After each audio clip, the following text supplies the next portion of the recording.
এবার সকালবেলা মা ঘুম থেকে উঠেই যখন প্রথমে ওই ঘরে গেছে এসেই ডাকছে তাড়াতাড়ি আয় দেখবি কি বলছে ওই ঘরের বিছানার উপর কি পাতা পাতা ছড়ানো। এটা কি তোমরা বলতে পারবে কি? গুড মর্নিং, সবাই কেমন আছো? সকালবেলা উঠে গেছি তাড়াতাড়ি, এখন চা খাবো, প্রচন্ড চা খেতে পেয়ে গেছে। যাই দেখি আর কি এলো, মনে হয় ডিমের দাদা এসছে, ডিমটা নিয়ে আসি। তুমি একটু চা হয়ে গেছে তো, চাটা দিয়ে দাও একটু হবে।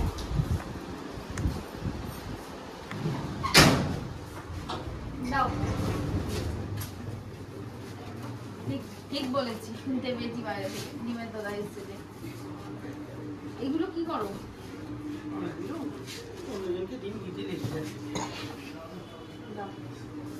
ডিমটা রাখি আগে। সকালবেলায় কুরকুরাকে ডিম ভাত, হু হা, শুনেছো এই কথাটা কোনোদিনও? আমাদের কলেজে হতো খুব এই কথাটা, খেলা হতো মাঠে কলেজে, ধরো গোল দিল, সবাই এদিক থেকে চিৎকার করছে কুরকুরাকে ডিম ভাত, হু হা।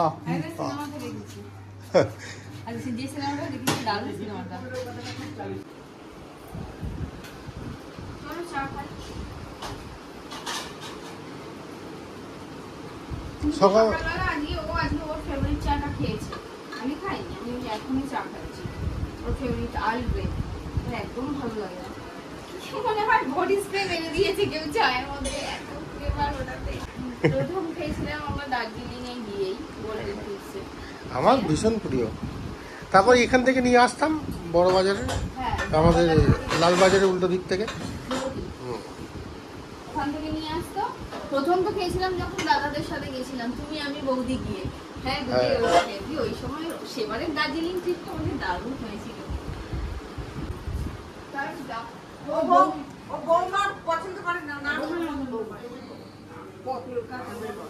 পাট শাক দিয়ে দাও, লঙ্কা দাও, লঙ্কা ছোঁয়া যাবে না, বড্ড ঝাল।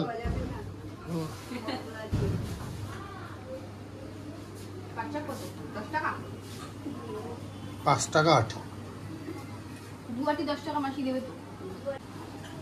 এত তাহলে মার কাজ হয়ে যাবে এখন। মনে হচ্ছে দুটো ফুলদানি নেব, দুটো ফুলদানিতে জল দিয়ে এরকম করে বসিয়ে রাখবো দু সাইডে।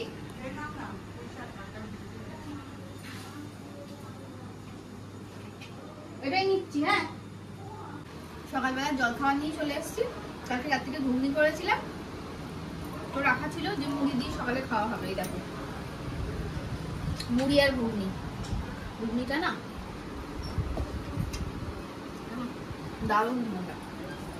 আচ্ছা দেখো, পায়েস, উল্টো দিকে বাড়ির বিট্টু আছে, বিট্টুর জন্মদিন ছিল কালকে, তো পায়েস, কেক, রসগোল্লা সব দিচ্ছিল। রসগোল্লা রাতে খেয়েছি, পায়েসটা এখন খাওয়া হবে। ফেভারিট খাবার আজকে। চলে এসো।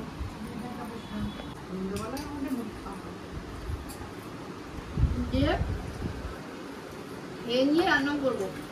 ওদিকে ডাল হয়ে গেছে, সেদ্ধ করে রেখেছি প্রেসারে, জানো তো। ওদিকে ভাত হয়ে গেছে, ডিম আলু সিদ্ধ দিয়েছি, ফুলকপির তরকারি করবো। একটু ফুলকপিটা আর আলুটা একসাথে ভাপাতে বসিয়ে দিয়েছি। এখন হাত পাকা থাকতে যদি না খাই, অনেক বেলা হয়ে যায়।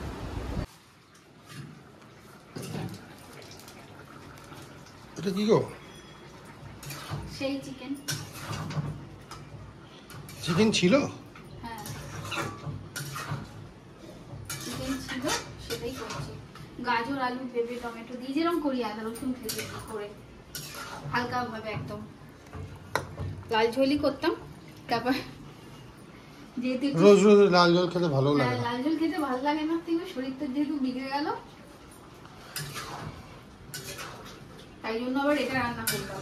আর এটা খেতে না খুব ভালো লাগে। আজকে প্রেসারটা একটু ব্যস্ত আছে, মানে কি প্রেসারটা আটকা আছে বলে প্রেসারটা নিতে পারলাম না। প্রেসারে এটা 2টো সিটি মারলেই হয়ে যায়, আর এত ভালো খেতে হয়, ওটা খুব ভালো খেতে লাগে। বলো, আমরা রাত্রিবেলা ওটা খাই। এত লাস্টে গোলমরিচটা ছড়িয়ে দেবো, বের করে রেখেছি, আর একটু হবে। আর একটা ঘটনা বলছি তোমাদেরকে একটু বাদে, এটা একটু ঢেকে। কি হয়েছে জানো, সকালবেলা 6:30টার সময় মা ডাকছে, এই বল তাড়াতাড়ি আয়, ওর চল ওই ঘরে দেখবি চল। এবার রাত্রিবেলা যেহেতু এসি চলে, হ্যাঁ যেদিন যেদিন প্রচন্ড যখন গরম থাকে বা এখন যখন গরম, মা এখানেই শোয়, একসাথে আমরা শুই। হ্যাঁ এবার ওই এই ঘর মায়ের এই ছোট ঘরটা তো দেখেছো তোমরা, ওটা আটকা। হ্যাঁ এবার সকালবেলা মা ঘুম থেকে উঠেই যখন প্রথমে ওই ঘরে গেছে, এসেই ডাকছে তাড়াতাড়ি আয় দেখবে কি বলছে ওই ঘরের বিছানার উপর কি পাতা পাতা ছড়ানো। ধুর পাতা আবার কি ছড়ানো, তুমি ফুল ফুল তুলেছো এসছো, বা জামা কাপড়ের সাথে। আবার ভাবছি জামা কাপড় বা ফুলের সাথে তো পাতার কোনো সম্পর্ক নেই। বলছে তোরা চ আগে দেখবি, এবার ঘুমের ঘরে এসছি দেখতে, জানো তো দেখাচ্ছি তোমাদের কোথায়।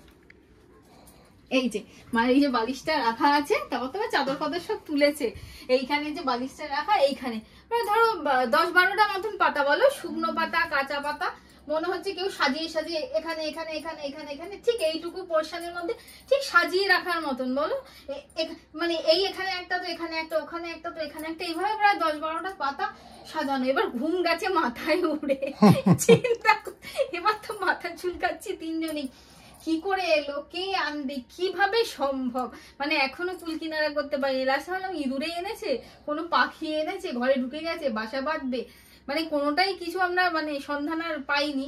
তারপরে সব খাটের তলায় আলো ফালো দিয়ে ও সব দেখলো, কোথাও তো কিছু নেই, পুরো ফাঁকা পরিষ্কার। ইঁদুরেই এনেছে। হ্যাঁ তাই আমরা এখন অব্দি তাই ধরে নিচ্ছি ইঁদুরেই এনেছে, ইঁদুর ছাড়া আর কে আনবে। পাতা তো আর উড়ে উড়ে, জানলার তো সব নেট লাগানো, বাইরে দিয়ে যে উড়ে চলে আসবে তাও না। জবা গাছের পাতা ছিল না গো, হ্যাঁ জবা গাছেরই তো পাতা ছিল, জবা ফুল গাছের পাতা। কি কাণ্ড বলো, অদ্ভুত ব্যাপার। মানে এখনো ভাবছি যে কিভাবে আনলো। ইঁদুর তো সবার বাড়িতেই কম বিস্তর থাকেই, আমার একটা আছে ছোট্ট, ওটাকে আমি মারতে চাই না, ওটাকে আমি রেখে দিয়েছি, আমি বলি ওটা আমার ইঁদুর, কিছু নষ্ট করে না, কিছু করে না, কিন্তু ও ঘুরে বেড়ায় দেখতে পাই। কিন্তু এই পাতাগুলো কোনোদিনও তো এরকম করেও নি। কি হয় বলো তো, সবজির যে ডাস্টবিনটা, যে বালতিটা, ওর মধ্যে কুমড়োর চোকলা, আলুর চোকলা, এই যেদিন থাকে রাত্রিবেলা, আমি আবার কি কুমড়োর দানা, কি চোকলা বলছি, কুমড়োর দানা বাটিতেও রেখে দিই, জানলার ওপরে শুকালে ছড়িয়ে দিই, এরকম থাকে তো, ওগুলো নিয়ে খায় ছড়ায়, ওটা ঠিক আছে। এবার পাতা কোত্থেকে এনে ছড়িয়েছে জানি না, এটাই ভাবলাম বলি তোমাদের। স্নান টান হয়ে গেছে, এখন দুপুরের খাবার দাবার নিয়ে বসে গেলাম। ভাত দিয়ে দেওয়া হচ্ছে, আগে ভাত। আজকে খুব হালকা একদম ছিমছাম মেনু, না বরাবর মেনু বলছি। দাঁড়াও আগে ভাতটা বাড়া হয়ে যায়। সঙ্গে আছে ভেজ মুগ ডাল, দাঁড়াও হাতায় করে দেবো না এমনি ঢেলে দেবো, বলো দাও না, এমনি দেবো, হ্যাঁ এই নাও ভেজ মুগ ডাল আছে, আর আছে ফুলকপি আলুর তরকারি, নাও সাইডে দিয়ে দিই। আমি এগুলো কিছুই খাবো না, আমি শুধুই চিকেন স্টুটা দিয়ে ভাত খাবো, এই জন্য অল্প ভাতও নিলাম। আর এটা দিয়ে সত্যি, এটা দিয়ে আর কিছুই মনে হয় নেবো না, শুধু এটা দিয়েই খেয়ে নি, এত ভালো লাগে স্টুটা।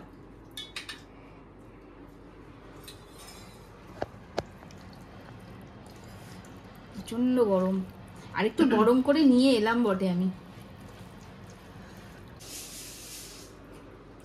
রাতের রান্নার জন্য কিছু ব্যবস্থা করছি, সেটাই প্রেসারের ওখানে বসিয়ে দিয়েছি। যতক্ষণ খাবো একদম লো ফ্লেমে করে দিয়েছি, ততক্ষণ সিটিটা উঠে যাবে, যতটা কাজ এগিয়ে রাখা যায় আর কি। এটা কি ডিমের ঝোল করেছিলাম, একটা ডিম ভেঙে গেছিল, ওগুলো ঝোলে দিইনি, ডেলিভারির জন্য যেগুলো ছিল, ওইটাই একটা ডিম আর কুসুমটা তোমার জন্য। সব যতগুলো ডিম সেদ্ধ করছি সবই সবসময় একেবারে পারফেক্টলি একদম গোটা গোটা আসে না, এরকম ভেঙে টেরেও তো যায়, সেই ওইটাই আর কি। আর দুটো পটল ভাজা রয়েছে তোমার। চলো খেয়ে নি আগে, তুমিও এসে খেয়ে নাও। বৃষ্টিটা একটু কমেছে দেখে এখন রান্না হয়ে গেছে, একটু বেরোচ্ছি, বাজার দোকান করার আছে, সেগুলো করবো, দিয়ে একেবারে খাবার দেবে, তারপরে আসবো। দেখা যাক কতক্ষণ বৃষ্টিটা কম থাকে। চলো ঘুরে আসি। এই বৃষ্টিতে কাকা বসেছে কি না কে জানে, না বসলে বাড়ি চলে যেতে পারবো, সুবিধা আছে আমাদের। আগে একটু সুজয়ের দোকান থেকে মালটা নিয়ে নেবো, খাবারটা দিয়ে নাও আগে। কিসের সাথে বাটিগুলো? তিনটে সাপোলা সয়াবিন নিলে 10 টাকার একটা বাটি। যদি তিনটে বাটি নিয়ে একটা সয়াবিন ফ্রি হবে? তিনটে বাটি নিলে একটা সয়াবিন ফ্রি হবে। আবার বুঝলি তো, ওটা ছাড় না, ওটা পরে দেখবি। এরকম বাটি আমার কাছে আছে, তখন কিসের সাথে যেন দিত, হলুদ রঙের পেয়েছিলাম, মনে হয় সাপোলা আনমোল বিস্কুটের সাথে না। তিনটে বাটি নিলে একটা সয়াবিন ফ্রি। তিনটে সয়াবিন নিলে একটা বাটি ফ্রি, তাই তো? এই নীল রঙের প্যাকেটটা কি গো? কি সুন্দর কালারটা। ওটা সেট ওয়াইজ জেল। চুল দাঁড়িয়ে থাকে। বাবা, ওটা সে ব্রিটিশ আমলে যখন কলেজে পড়তাম তখন মারতাম। তখন এরকম গোল গোল বাটি ছিল আর টিউব ছিল। ইউপি আছে ভিতরে। এখন এগুলো ইউজ হয়? চা পাতা দেবে, বেসন দেবে। এগুলো হবে না সব কলেজে স্কুলের ছেলেগুলো তো এই যে আমরাও তখন তাই করতাম। ওই জন্য তো টাটার মাল আছে দেখো। মাথাটা ফাঁকা হয়ে গেছে। টাটার মাল আছে এলআইসি। হুম। কিন্তু খিদে পেয়ে গেছে, একটুখানি আমাকে বাটিতে মুড়ি দেবে গো? হ্যাঁ, আমি মুড়ি খাওয়ার জন্য বসে আছি। তুমি আমাদের জন্য বসে আছো? দাঁড়াও, খাওয়া ঠাওয়া দিয়ে তারপর বাজার দোকান করে নিয়ে আস্তে আস্তে যা হয় আর কি। রাত্রি 10। কেমন বানিয়েছো চা? এ দেখো সব করে আস্তে আস্তে 10টা বেজে গেল। ফোন নিয়ে যাও না কেন রাস্তায়? তখন ভুলে গেছি, তাই তো পরের বার এসে নিয়ে গেলাম। দেখো সব নিয়ে এলাম আর ভুলে গেছি অল আউট আনতে আজকেও। মানে আমরা 10টার সময় মুড়ি খাবো, শুকনো মুড়ি তো কোনো অসুবিধা হবে না। আমাকে আর কিছু দেবে না, শুধু মুড়ি দেবে, প্লেন মুড়ি, বুঝলে তো? আর আজকে আবার জামা কাপড় কেচেছি আমি, দেখো বিছানার অবস্থা দেখো, ওখানে আবার ঝুলছে। এগুলোকে সব ভাঁজ করতে হবে। কোথায় গো আমার? ও, এই যে চা আর চা এত তাড়াতাড়ি দিয়ে দিলে ঠান্ডা হয়ে যাবে তো। মা একেবারেই তাপে দিকে, একেবারে গরম করে দেবো, যদি ঠান্ডা হয়ে যায়। মানে একসাথেই নিয়ে এসছে দেবা, তো ও তো ভিডিও এডিট করতে কাজ করে তারপরে আসবে, কি হবে বলো? ততক্ষণে তো ঠান্ডা হয়েই যাবে। কি গো, রুটি হয়নি? এই তো কি করে হবে? এই তো চা খাওয়া হলো। এই জামা হয়নি 1 ঘন্টা আগে, বন্ধুরা ঘুরতে দেখতে তারপরে পাচ্ছে। টুকটাক কাজ ছিল, চায়ের বাসন ধুলাম। তারপরে তুমিও কি সব করছিলে। তারপরে আমি সব জামা কাপড়গুলো ভাঁজ করে আমার ছেলে তো আবার গরম রুটি ছাড়া খায় না, এই জন্য আমি আবার সব জামা কাপড়গুলো ঘর থেকে দেখলাম কি সব শুকিয়ে গেছে, সব ভাঁজ করে আগে জামা কাপড়গুলো তোলা হয়ে গেলে না নিশ্চিন্ত, নালে ঘরে আরো বিরক্তি লাগতে থাকে। আর আমাদের ছোট জায়গার মধ্যে জানলাটা খুলে দাও গরমের মধ্যে। আর আজকে খোলেনি না, জানলাটা খুলে দাও। রুটি করেই বন্ধ করে দিয়েছিলাম। ওই যেটা বলছে, মানে আমাদের ছোট জায়গার মধ্যে জিনিসপত্র বেশি ছড়িয়ে থাকলে আরো বিরক্ত লাগতে থাকে। গুছিয়ে নিলে মেনলি জামা কাপড় যেদিন কাঁচা হয় ডাম হয়ে থাকে। আজকে হয়েছে কাঁচা, কালকেও হয়েছিল, দুদিনে জামা কাপড়। আচ্ছা, ওই জিনিসটা দেখাবে না? কোন জিনিস? ঢেঁড়স আর পেঁয়াজ নিয়েছে, ঢেঁড়স চিকেন করবে আজকে। বলছে ঢেঁড়স দিয়ে চিকেন করবে। বললাম হ্যাঁ, চিলি চিকেনের মতন আজকে হবে ঢেঁড়স চিকেন। হতেই পারে, না হওয়ার কি আছে? কখন হবে তার ঠিক নেই। এক্ষুনি হবে। এই দেখো এটা দেখো, সরো দেখি, এটা দেখাই। দেখাচ্ছি, দাঁড়াও, ঢেঁড়সটা সেদ্ধ করবো, খাবো। আর একটা জিনিস দেখাচ্ছি, হ্যাঁ এসো দেখাবো। দেখো বল, এটা কি তোমরা বলতে পারবে কি? আমি বলে দিচ্ছি এটা কি। এটা হলো ইঁদুর কল। ইঁদুর ধরার জন্য যেরকম দোকানে পাওয়া যায়, হার্ডওয়্যারের দোকানে সেই খাঁচা টাইপের বানানো। কে বানিয়েছিল জানো কি? জানি আমি, বড় জ্যাঠার বানানো। হ্যাঁ। এটা বড় জ্যাঠার হাতের বানানো, মানে এই বাড়ির ওর বড় জেঠু তার নিজের হাতে এটা বানিয়েছিল নাকি বড় জেঠু। সবার ঘরে ঘরে গিয়ে ইঁদুর ধরা হয়। তাও আবার জানলা ফাল্লাও আছে। হ্যাঁ, 3 দিকে 3টে জানলা আছে। এখন মানে ইঁদুরের খাবার দেওয়া আছে, না হলে তোমাদের ভালো করে ওটা দেখাতাম জিনিসটা। দুদিকে 2টো আর সামনে একটা, 3খানা জানলা আছে। ইঁদুরটা এসে খাবারটা যেই নিতে যাবে ওইটা নড়বে আর দরজাটা পড়ে যাবে, ব্যাস হয়ে গেল। এইটা বড় জেঠুর বানানো। এত চালাক ইঁদুর যে আজ 7 দিন ধরে এটা দেওয়া হচ্ছে, ও পড়ছে না। ও পড়ছে না, কিন্তু রোজ দরজা ফেলে দিচ্ছে। মানে কি ওর মাথা দিয়ে গিয়ে, আমি তাই বুঝলাম, ওর মাথা থেকে গিয়ে লাফিয়ে দরজাটা ফেলে পালাচ্ছে, কিন্তু ধরা দিচ্ছে না। আর যেটা বলছিলাম আর কি, এইটা সবার ঘরে ঘরে ঘোরে এই যন্ত্রটা, কারণ যখনই যার ঘরে ইঁদুর হয় তখন সে এটা নিয়ে রেখে ইঁদুর ধরে ধরে তারপর দেয়। এবারে মানে বলে কি আমাদের বাঘা ইঁদুর পড়েছে বোধহয়, ধরা দিচ্ছে না। যাই হোক, ওর যখন ইচ্ছা নেই ধরা দেওয়ার দেবে না। খিদে পেয়ে গেছে তোমার? না, পাইনি। মায়ের এক পত্র হলো, আবার তোমার। হ্যাঁ, আমার হয়েই এসছে। চলে এসো, খাবার নিয়ে চলে এসেছি। আমার বাটি চচ্চড়ি কমপ্লিট রান্না, তোমাদের একটু দেখাই কিরকম হয়েছে। আজকে একটু ঝোল ঝোল রেখেছি, গ্রেভি, অন্যদিন তো আরো ড্রাই করে দিই, ভালো লাগে দুরকম ভাবেই। তো খাওয়া দাওয়া সারি। তো আজকের মতো ভিডিওটাও এখানে শেষ করি। টাটা, সবাই ভালো থেকো, সুস্থ থেকো, সাবধানে থেকো। দেখা হচ্ছে অন্য একটা ভিডিওতে অন্য একদিন। আর অবশ্যই যদি পুরো ব্লগটা ভালো লেগে থাকে একটা লাইক করে দিও। তোমাদের একটা লাইক আমাদের কাছে অনেকটা গুরুত্বপূর্ণ। তো চলো, টাটা।